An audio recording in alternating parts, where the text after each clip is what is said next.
hari ini kita akan belajar bersama-sama Kisah Para Rasul pasal yang ke-20. Dan hari ini kita akan lihat salah satu karakter Paulus sebagai seorang pemimpin rohani. Apa karakter Paulus yang akan kita pelajari bersama-sama? Mari kita baca ayat yang pertama. Setelah reda keributan itu, Paulus memanggil murid-murid dan menguatkan hati mereka. Dan sesudah minta diri, ia berangkat ke Makedonia. Ia menjelajah daerah itu dan dengan banyak nasihat menguatkan hati saudara-saudara di situ. Lalu tibalah ia di tanah Yunani. Sesudah 3 bulan lamanya tinggal di situ, ia hendak berlayar ke Syria. Tetapi pada waktu itu orang-orang Yahudi bermaksud membunuh dia. Karena itu ia memutuskan untuk kembali melalui Makedonia. Sebagai seorang pemimpin, Rasul Paulus selalu menguatkan jemaat yang dilayaninya.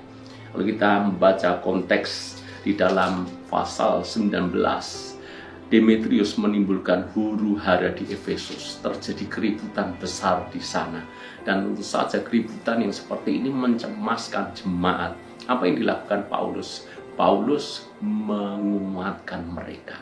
Paulus adalah pemimpin yang bertanggung jawab, tidak meninggalkan mereka begitu saja. Sekalipun jadwal pelayanan Paulus itu dari satu kota ke kota berikutnya, tapi yang dilakukan Paulus adalah menguatkan jemaat lebih dulu, sehingga ketika ditinggal mereka sudah siap, iman mereka sudah teguh.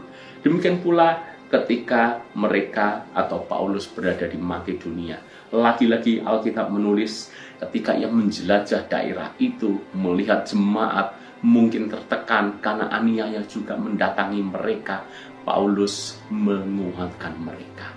Padahal kalau kita lihat di dalam ayat yang ketiga, Paulus sendiri berulang kali hendak dibunuh. Orang-orang Yahudi tidak suka dengan apa yang dilakukan Paulus, berencana untuk membunuh Paulus. Tapi sekalipun dia sendiri terancam, sekalipun Paulus sendiri di tengah bahaya, tapi dia tetap menguatkan jemaat.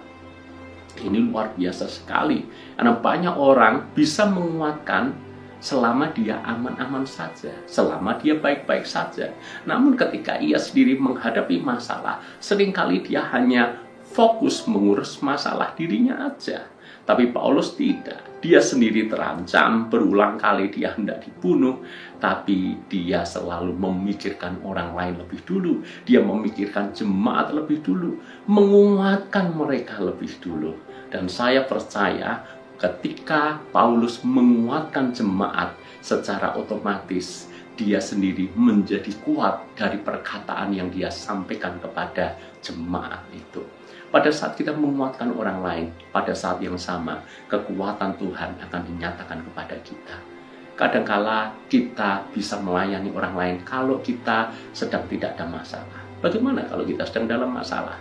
Mungkinkah kita masih bisa berbagi hidup, melayani orang lain?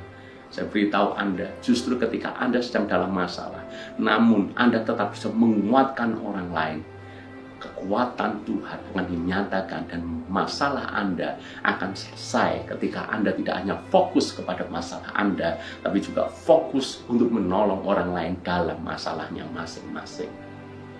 Saya berulang kali dihadapkan kenyataan yang sama. Saya sendiri sedang dalam masalah, namun ada jemaat yang datang untuk kami konseling. Dan kabar baiknya adalah ketika saya melayani jemaat, saya menguatkan jemaat. Entah mengapa saya merasa masalah saya yang semula terlihat besar, namun ketika saya melayani jemaat lebih dulu, saya merasa masalah saya bisa saya handle dengan kekuatan yang Tuhan nyatakan kepada saya. Dan baik-baik saja pada akhirnya saya bisa menyelesaikan masalah saya. Dan pada saat yang sama saya bisa menguatkan jemaat. Jangan tunggu keadaan Anda sempurna baru bisa menjadi berkat bagi orang lain. Jangan tunggu Anda tanpa masalah baru Anda bisa menolong mereka yang menghadapi masalah.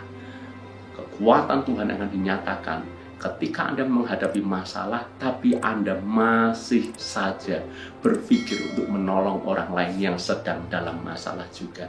Saya berkata, itulah kasih. Kasih tidak mementingkan diri sendiri, kasih tidak hanya fokus kepada diri sendiri, tapi kasih mementingkan orang lain juga. Itulah yang dilakukan Paulus. Dia menguatkan kepada siapapun juga jemaat yang dia layani.